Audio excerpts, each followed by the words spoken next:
జై శ్రీరామ్ మిత్రులారా, నేను ఈరోజు ప్లాస్టిక్ సీసాల వల్ల కలిగే అనర్థాల గురించి చెప్పదలుచుకున్నాను. మనం ఎక్కడ పోయినా కూడా చూస్తుంటాం కదా, చాలా మంది పార్కులోకి వెళ్ళండి, ఫంక్షన్స్కి వెళ్ళండి, లేకుంటే షాప్కి వెళ్ళండి, ఎక్కడన్నా సరే రోడ్డు పైన కానీ కార్లో పోతున్న వాళ్ళు ఏంటంటే ప్లాస్టిక్ సీసాలో ఉన్న నీటిని కానీ ద్రవ పదార్థాన్ని కానీ తాగుతుంటారు, విసిరేస్తారు అనమాట ప్లాస్టిక్ సీసాను. తర్వాత నేనేం చెప్తాను అంటే, ఇంటి నుంచి నీళ్లు తీసుకెళ్ళమని చెప్తాను. మనకు 1 గంట ప్రయాణం ఉందనుకోండి, నేను చెప్తున్న పద్ధతి ప్రకారం అయితే అంటే ఏ మీటింగ్ పోయినా నేను అదే చెప్తుంటాను కదా, ఇప్పుడు కూడా అదే చెప్తున్నాను.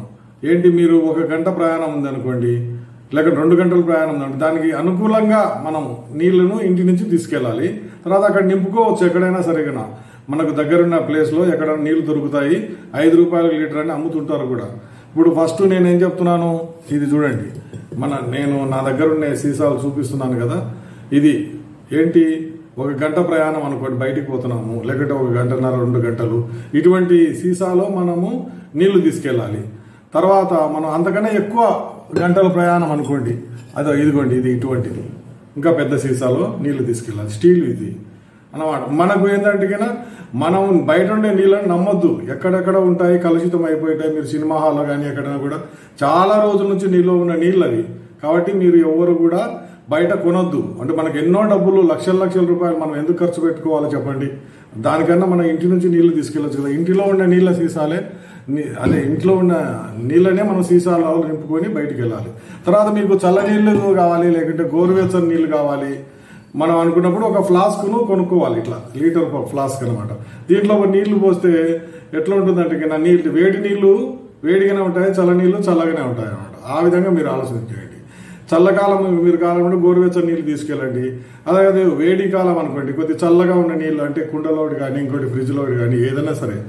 ఎప్పుడు కూడా మీరు ఆలోచన చేయండి, ఫ్రిడ్జ్లో మాత్రము ప్లాస్టిక్ సీసాను ఎప్పుడు పెట్టకూడదు. ప్లాస్టిక్ సీసాలో నీళ్లు నింపి మీరు వాడకూడదు.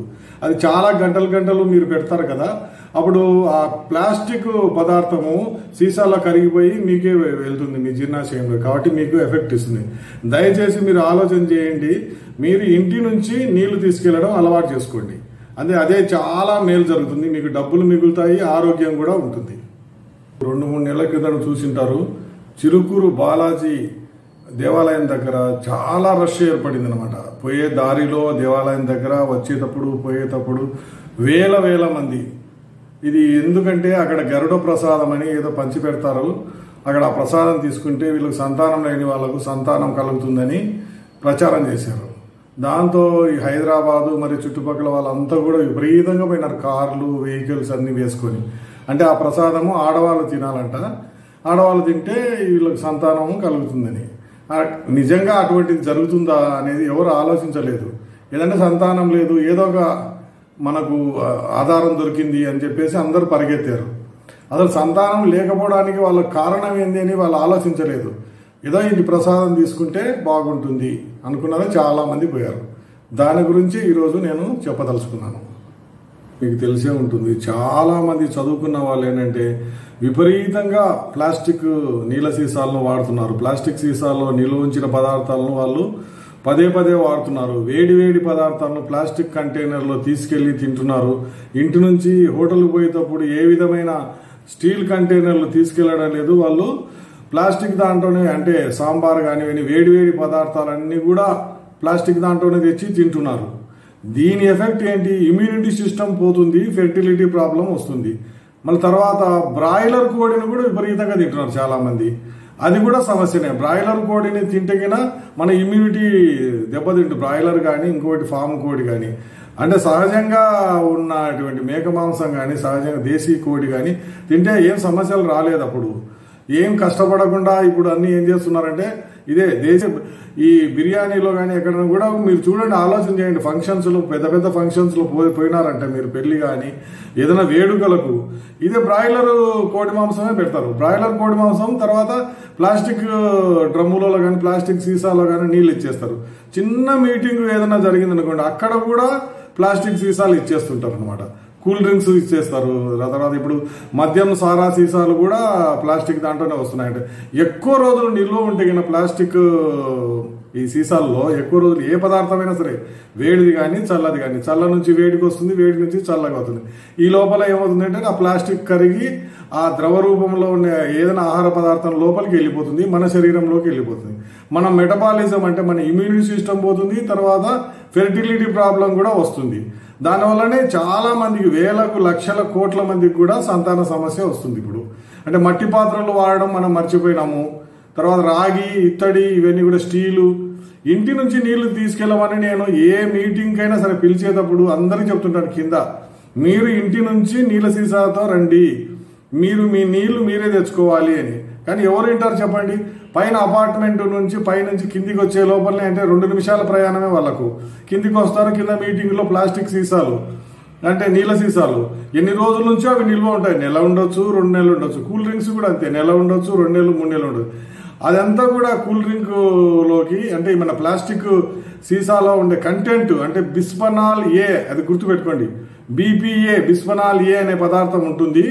ఆ పదార్థం అంతా కూడా దాంట్లోకి వెళ్ళిపోతుంది. అదే ఆ కూల్ డ్రింక్ లోపలికి కానీ, లేకపోతే ఇంకా నీళ్ళలోకి కానీ, ఇంకా ఏ పదార్థమైనా సరే మీరు ఏదైనా ప్లాస్టిక్ సీసాలో మీరు నిల్వ ఉంచినారంటే కినా వేడికి కానీ చల్లకి కానీ కరిగిపోతుంటుంది. కరిగిపోయి మనమే మన పొట్టలోకి పోతుంది, జీర్ణాశయంలోకి, మన శరీరంలోని ఇతర భాగాల్లోకి పోయి మన ఇమ్యూనిటీ సిస్టమ్నే దెబ్బతీస్తుంది. మీరు కావాలంటే చూడండి, ఒబేసిటీ రానికి కారణం అంటే ఈ ప్లాస్టిక్ నీళ్ళ సీసాలు వాడడము, అంటే ప్లాస్టిక్ సీసాల్లో నీళ్లు ఉంటే తాగడము, ఇంకోటి బ్రాయిలర్ కోడిని తినడము. ఈ రెండింటి వల్ల వాళ్ళ సంతానలేమి అనే సమస్య వచ్చింది. వాళ్ళు అక్కడ ఇక్కడ పరిగెత్తున్నారు. కానీ వాళ్ళ ఆహార అలవాట్లను మార్చుకుంటే మంచిది. ప్లాస్టిక్ నీళ్ళ సీసాలు వాడితే మనకు వచ్చే సమస్యల గురించి చెప్పాను. ఒకటేంటి, ఇమ్యూనిటీ సిస్టమ్ పోతుందన్నాను. తర్వాత సంతానాలేమి, పిల్లలు కలగకపోవడానికి కారణం ఇదే ప్లాస్టిక్ సీసాలు నీళ్లు తాగడము, బరువు పెరగడము, ఇంకా రకరకాల సమస్యలు మనకు మాత్రం వచ్చే సమస్యలు చెప్పాను. అంటే ఎవరైతే వాడుతున్నారో వానికి మాత్రము ఈ సమస్యలు వస్తాయి. మరి అట్లా కాకుండా సమాజానికి, దేశానికి, లేకుంటే రాబోయే తరాలకు ఏమేమి నష్టం జరుగుతుంది? ఇప్పుడు ప్లాస్టిక్ సీసాలు ఎక్కడంటే అక్కడ పడేస్తున్నారు కదా. అంటే పార్కులలో పడేస్తారు, కాలువలలో పడేస్తారు, చెరువులలో, నదులలో, ఇంకా సముద్రంలో కూడా పడేస్తున్నారు. ఎక్కడ ఖాళీ స్థలం దొరికితే అక్కడ వీళ్ళు చెత్త తీసుకుపోయేది అక్కడ పడేస్తున్నారు. ఇవి కుళ్ళిపోవడానికి ఎన్ని సంవత్సరాలు పడుతుంది? ఏమైనా రీసైకిల్కి ఎంతమంది పంపిస్తున్నారు? ఇంటికి తీసుకుని వచ్చి ఆ ఖాళీ సీసాను మళ్ళీ మనం రీసైకిల్కు పంపాలి. కానీ అట్లా పంపడం లేదు. చాలా మంది ఏం చేస్తున్నారు, అక్కడ ఎక్కడ పడితే అక్కడ. నేను చూశాను కదా, చాలా మంది తాగుతున్నారు, కారులో పోతున్నారు, మోటార్ సైకిల్లో పోతున్నారు, తాగి పడేస్తున్నారు. ఈ చదువుకున్న మూర్ఖులు అని ఇంతకుముందే చెప్పాను. చదువుకున్న సుంటలు కానీ, చదువుకున్న మూర్ఖులు కానీ వాళ్ళకి చెప్పాల్సిన పనే లేదు. ఎందుకంటే చెప్పినా కూడా వాళ్ళు మారరు. ఎందుకంటే ముందే చెప్పారు కదా, ఎంత చదువుకున్నా, ఎన్ని ఉన్నా, ఎన్ని ఆస్తులున్నా, వాళ్ళు ఏ హోదాలో ఉన్నా కూడా వాళ్ళు మాత్రం మారరు. ఎందుకంటే నాది మూర్ఖత్వం, నాదే అంటారు. మరి ఇంకోటి ఏది చెప్పారు, తిమిరి ఇసుమను తైలంబు తీయవచ్చు అని. ఇవన్నీ చేయొచ్చు. తర్వాత మృగతృష్ణలో నీరు తాగవచ్చు. ఇవన్నీ చెప్పారు కదా. అంటే ఇంత కష్టమైన పనులు కూడా మనం సాధించరు. కానీ మూర్ఖుల మనసు రంజింపరాదు. అంటే మన దేశంలో చదువుకున్న మూర్ఖులు ఉన్నారు కదా, ఎక్కువ రిటైర్మెంట్ అయిన వాళ్ళు కానీ, లేకపోతే మామూలుగా ఉద్యోగం చేస్తున్న వాళ్ళు కానీ, ఇట్లా వాళ్ళు లంచాలు కోట్లు తింటుంటారు. కానీ పద్ధతి ప్రకారం అనేది ఉండదు అనమాట. పర్యావరణం గురించి వాళ్ళు పట్టించుకోరు. ఇప్పుడు చూస్తున్నా కదా, ఇంటి నుంచి నీళ్ళు ఎంతమంది తీసుకెళ్తారు? మీరే ఒకసారి పోయి చూడండి. ఏ కార్యాలయమైనా సరే ₹1,00,000 పైన జీతం వచ్చే వాళ్ళు కానీ, లేకపోతే లక్షలు ప్రభుత్వం నుంచి సబ్సిడీలు కానీ, ఇంకా రకరకాల ఉచిత పథకాల ద్వారా వీళ్ళకి వస్తుంటాయి కదా, వీళ్ళు తీసుకున్న వాళ్ళు కానీ, ఎవరైనా సరే, ఇంకా మంత్రులు కానీ, ఇంకా ప్రతినిధులు కానీ, ఎవరైనా కూడా ఎంతమంది ఇంటి నుంచి నీళ్లు తీసుకెళ్తున్నారు? ఎంతమంది ఈ ప్లాస్టిక్ సీసాలో నీళ్లు తాగుతున్నారు? ఈ ప్లాస్టిక్ సీసా నీళ్లు తాగి ఏం చేస్తారు? పడేయడమే. ఎక్కడంటే అక్కడ వీళ్ళు పోతుంటారు. నేను చూస్తుంటా కదా, ఎంత కోటీశ్వరుడైనా సరే నీళ్ళ సీసాను పడేయడమే. మీరు చూడండి, ఎక్కడైనా సరే ఈ ప్లాస్టిక్ గ్లాసులు, కప్పులు, ఇవన్నీ కూడా రైల్వే ట్రాక్ పక్కన అంతటా ఉంటాయి. అంటే ఈ రైల్వే స్టేషన్లలో వాళ్ళు శుభ్రం చేస్తారు. కానీ రైల్వే ట్రాక్లు దూరం ఉంటాయి కదా, స్టేషన్ దాటి అవుట్స్కట్స్ లో, అవి మాత్రం అట్లనే ఉంటాయి. ఎన్ని సంవత్సరాలైనా కూడా అలాగే ఉంటాయి. చాలా జంతువులకు అది హాని చేస్తాయి. భూతాపం పెరగడానికి కారణం ఇదే అన్నమాట. ఇంకోటి, ప్లాస్టిక్ సీసాలను తయారు చేసేటప్పుడు చాలా పెట్రోల్ ఖర్చు అవుతుంది అనమాట. వీటన్నిటిని ఏం చెప్తున్నారు, వీళ్ళు ఒక్కసారే వాడాలి, మళ్ళీ వాడకూడదు అది చెప్పారు కదా. దాంట్లో ఏమవుతుంది, తాగడము, పడేయడం, మళ్ళీ కొత్తది తీసుకోవడము. ఈ మద్యం సీసాలు కూడా ఇప్పుడు చాలా వరకు కూడా ప్లాస్టిక్ దాంట్లోనే వస్తున్నాయి. అవి కూడా విపరీతంగా ఎక్కడంటే అక్కడ పడేస్తున్నారు. తర్వాత కూల్ డ్రింక్స్, ఈ టూరిస్ట్ ప్లేస్లో చూడాలి, కూల్ డ్రింక్స్ ఖాళీ సీసాలు ఇంకా లక్షలు కోట్లే ఏవన్నీ తీసుకుపోయేది ఎక్కడ పడేసేది, రీసైకిల్ కావడం లేదు. అవి ఎంతమంది మనకు రెఫ్యూజ్ చేస్తున్నారు. రెఫ్యూజ్ అంటే నాకు వద్దు బాబు ఈ ప్లాస్టిక్ సీసా, రెడ్యూస్ తగ్గించుకోవడం. మా దగ్గర ఉంది సీసా, నీళ్ళ సీసా, మేము తాగము, మేము తీసుకోము. ఉచితంగా వస్తే కన్నా మన దేశంలో ఏంటంటే కన్నా గడ్డి కూడా మేము తినకపోయినా కూడా తింటామని చెప్పి తీసుకునే రకం ఉన్నారనమాట. అటువంటి మహానుభావులు ఇప్పుడు చూడండి మీరు ఒకసారి విజయశాంతి ఉచితంగా ఈ పట్టు చీరల పంపిణీ పథకం అని లేకపోతే ఇంకోటి ఏదైనా పెడితే మొత్తం తోసుకొని కొంతమంది చనిపోయినారు. ఇక్కడ తిరుపతిలో అది జరిగింది. మరి వీళ్ళు ఏంది ప్లాస్టిక్ సీసాను రెఫ్యూజ్, రెడ్యూజ్, రీయూజ్ ప్లాస్టిక్ సీసాను వాడకూడదు. ఎందుకంటే కానీ అది పనికిరాదు, మళ్ళీ ఒకసారి మాత్రమే వాడాలి. దేనికి వాడతాం మనం, దేనికి వాడలేము. రీసైకిల్కు తప్పకుండా పంపాలి. మీరు ఏదైనా ఆయిల్ కానీ ఏదైనా నూనె కొన్నప్పుడు వస్తాయి కదా సీసాలు, లేకపోతే ఇంకా ఏదైనా కూడా మన ఇప్పుడు నవరత్న ఆయిల్ ప్లాస్టిక్ సీసాలోనే వస్తుంది, కొన్నారనుకోండి దాన్ని కంపల్సరీ ఒక పెద్ద సంచి, మీ పాత దుస్తులతో పెద్ద సంచి ఒకటి తయారు చేయండి, దాంట్లో వేసుకుంటూ పోండి. కొద్ది రోజుల తర్వాత మీకు వస్తుంది అనుకోండి, చెత్త తీసుకుపోయే వాళ్ళు వస్తారు కదా, వాళ్ళకు డొనేట్ చేయండి. మీరేమీ దాన్ని ఆశించవద్దు. లేకపోతే వీధి చివర మనకు ఉంటారు కదా వీళ్ళు చెత్తను కొనుక్కునే వాళ్ళు, అంటే ఈ రద్దీని కొనుక్కునే వాళ్ళు, వాళ్ళకి ఇచ్చేసేయండి. పాత పుస్తకాలు, పాత ఇది ప్లాస్టిక్ అంటారు, కానీ డబ్బులు ఆశించవద్దు. దయచేసి వీటిని డొనేట్ చేయడమే నేర్చుకోండి. మనము చేస్తే మన పిల్లలు కూడా అదే అలవాటుతో మనకు కంటిన్యూ అవుతుంది అన్నమాట. పర్యావరణం శుభ్రంగా ఉంటుంది. కానీ చాలా మంది ఏంటంటే మేము చూసాము, రెయిన్ వాటర్ పోయే పైపులలో దూర్చడము, అంటే వీళ్ళకు ఒళ్ళు బరువు అనేది ఎక్కువ అనమాట మూర్ఖులకు. నేనే కొద్ది చోట్ల రెయిన్ వాటర్ పోయే పైపులో చూశాను, తీయించేశాను. 2 ప్లాస్టిక్ ఖాళీ సీసాలను దూర్చేశారు లోపలికి. అంటే ఎంత మూర్ఖులు ఉన్నారో చూడండి చదువుకున్న వాళ్ళలో. ప్లాస్టిక్తో తయారు చేసిన వస్తువులు వాడితే మన భూభాగం అంతా కూడా కలుషితం అయిపోతుందని నేను 1997 నుంచి ప్రచారం చేస్తున్నాను. వాడకూడదు. ఇవి మన ట్రెడిషనల్ వస్తువులు, అంటే మన సాంప్రదాయంగా పాత వస్తువులు ఏదైతే వాడుతున్నామో వాటినే మళ్ళీ వాడుకోవచ్చు. అంటే చెక్కతో చేసినట్టు కానీ, ఇత్తడితో చేసినట్టు కానీ, రాగితో చేసినట్టు కానీ, స్టీల్తో చేసినట్టు కానీ, ఇంకా ఇటువంటి వస్తువులన్నీ కూడా మనం మళ్ళీ వాడుకోవచ్చు. ఖర్చు కూడా మనకు చాలా తక్కువ అవుతుంది. ఇప్పుడు ప్లాస్టిక్ బకెట్ ఏమో 5-6 సంవత్సరాల్లో అది పగిలిపోతుంది. అదే మనకు ఇత్తడితో ఉన్న బకెట్ చూడండి ఎన్ని సంవత్సరాలు వస్తుందో, వందల సంవత్సరాలు వస్తుంది.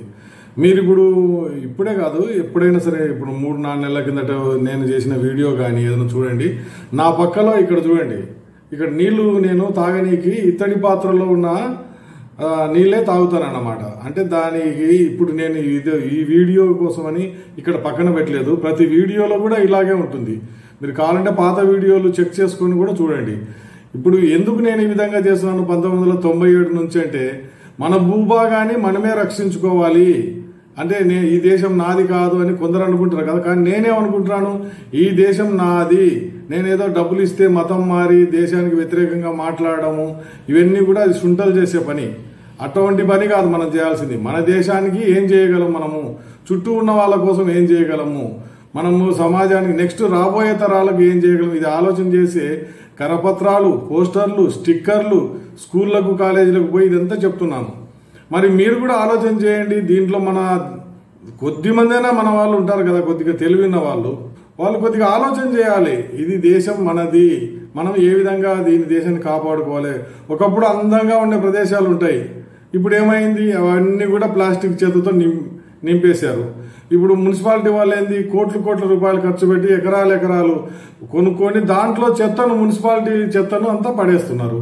ఇదంతా కూడా ఏంటంటే ఇంక మళ్ళీ ఏది చెట్లు నాటడానికి కానీ పొలాలకు కానీ పనికిరాదు. మరి అటువంటి ప్రమాదాన్ని మనకు ఎదుర్కొంటున్నాము. ఇప్పుడు నీళ్లు భూమిలోకి ఇంకా ఉన్నమాట. ఈ ప్లాస్టిక్ అంతా విపరీతంగా వాడితే ఎందుకు 10% అంతకన్నా తక్కువ మాత్రమే రీసైకిల్ అవుతుంది ఈ ప్లాస్టిక్. ఇప్పుడు చూస్తున్నారు కదా స్పూన్లు, ఇవన్నీ రకరకాల ప్లేట్లు, ఇవన్నీ కూడా ఫంక్షన్స్లో చూడండి చెత్త విపరీతం వాడుతుంది. వాడేసిన తర్వాత ఆ ఫంక్షన్లో ఎవరో ఎక్కడ కింద పడేస్తారు నేల మీదనే. చెప్తే కన్నా వృద్ధులు ఉన్నారండి, వాళ్ళకేం తెలియదు అంటే ఎందుకు తెలియదండి బాబు. ఒక్కొక్కరు 1,00,000 రూపాయలు జీతంతో రిటైర్ అయి ఉంటారు. వాళ్ళకి అన్ని తెలుసు, డిగ్రీ కానీ పీజీ పోస్ట్ గ్రాడ్యుయేషన్ కానీ అన్ని చేసింటారు. వాళ్ళకి ఎందుకు తెలుసు? పర్యావరణం అంటే తెలుసు. జీవరాశులన్నీ చనిపోతాయి. ప్లాస్టిక్ సీసాలన్నీ కూడా సముద్రంలో వేస్తే జీవరాశులకు చాలా నష్టం అవుతుంది. దానిలో తినే పదార్థాలు ఏం దొరకక వీటిని తినేసి చనిపోతాయి. ఇప్పుడు తిమింగలం కడుపులో మీరు ఎక్కడైనా తిమింగలం చనిపోయిన తర్వాత చూస్తే విపరీతమైన ప్లాస్టిక్ ఇవే ఉంటాయి అన్నమాట. ఈ సీసాలు కానీ ఇంకా వేరేటివన్నీ కూడా. పక్షులు కూడా అట్టే పాపం ప్లాస్టిక్ కప్పులు ఇవన్నీ తినేస్తున్నాయి, అవి కూడా చనిపోతాయి. ఆవు కడుపులో మీరు చూశారు కదా, రకరకాల ప్లాస్టిక్ లోపల ఉంది, అది కూడా అంతే చనిపోతుంది. మనం ఇన్ని నష్టాలు చేస్తున్న ప్లాస్టిక్ను వాడొద్దు అంటే ఒక ఆయన ఇదే అంటాడు రైల్లో, నేను వేరే వాళ్ళు చెప్పిన మాట విననండి, నాకు ఏదో నచ్చితే నేను చేస్తానండి అంటాడు. ఇట్లనే ఉంటారు మన దేశంలో. ఎందుకంటే ఎవరైనా కదిలిస్తే ఇట్లే ఉంటుంది. నేను ఎవరో ఒక అమ్మాయి కాలేజ్ స్టూడెంట్ వచ్చారు, నీళ్ళ సీసాలు ఉన్నాయా మీ దగ్గర అని అడుగుతున్నారు షాప్లో. లేదమ్మా, ఇంటి నుంచి నీళ్ళు తీసుకురావడం మంచి పద్ధతి కదా అంటే, ఉంటే ఉన్నాయని చెప్పండి, లేకపోతే లేవని చెప్పండి, అంతేగాని నాకు నీతి వాక్యాలను మోరల్స్ అన్ని చెప్పొద్దు అంటుంది. అంటే ఇట్లనే ఉన్నారనమాట చాలా మంది. ఇప్పుడు అశోక్ నగర్ హైదరాబాద్లో చూడండి, చాలా మంది ఐఏఎస్కు ఐపీఎస్కు ప్రిపేర్ అవుతుంటారు. వాళ్ళల్లో ఎంతమంది మూర్ఖులు ఉంటారో మీరే పోయి చూడండి. మొత్తం అందరూ ప్లాస్టిక్ సంచుల్లో అన్నము ఇవన్నీ తీసుకెళ్తుంటారు, టీ కూడా తీసుకెళ్తారు, రకరకాల పదార్థాలన్నీ కూడా ప్లాస్టిక్ సంచులోనే తీసుకెళ్తారు. ఎవరు కూడా టిఫిన్ బాక్స్ కొనరు, నీళ్ళ సీసా స్టీల్ది కొనరు, అన్ని ప్లాస్టిక్ సీసాలే వాడుతుంటారు అనమాట. వీళ్ళే కాబోయే అడ్మినిస్ట్రేటర్స్ అనమాట మనకు. కానీ వీళ్ళు ఎట్లా ఉంటారు, ఎంత మూర్ఖంగా బిహేవ్ చేస్తారంటే అసలు చెప్పనీ కలిగి కానీ చిన్న పిల్లల కన్నా తక్కువ వీళ్ళకు వాళ్ళు తెలివి ఉంటుంది అనమాట. అంటే చిన్న పిల్లలకు కూడా కాలేజీ పోయే స్కూల్లో పోయే పిల్లలకు కూడా తెలివి ఉంటుంది. వాళ్ళు తెలుసు, ఒకసారి చెప్తే ఆచరిస్తారు. కానీ వీళ్ళకి అట్లా ఉండదు అనమాట. కొంతమందికి మేము మూర్ఖులము, మేము మారమని అంటారు. కానీ దేశాన్ని మరి ఎవరు కాపాడాలంటారు? ఈ ప్లాస్టిక్ బారి నుంచి ప్లాస్టిక్ సీసాలు కానీ ప్లాస్టిక్ సంచులు కానీ మీరే ఆలోచన చేయండి.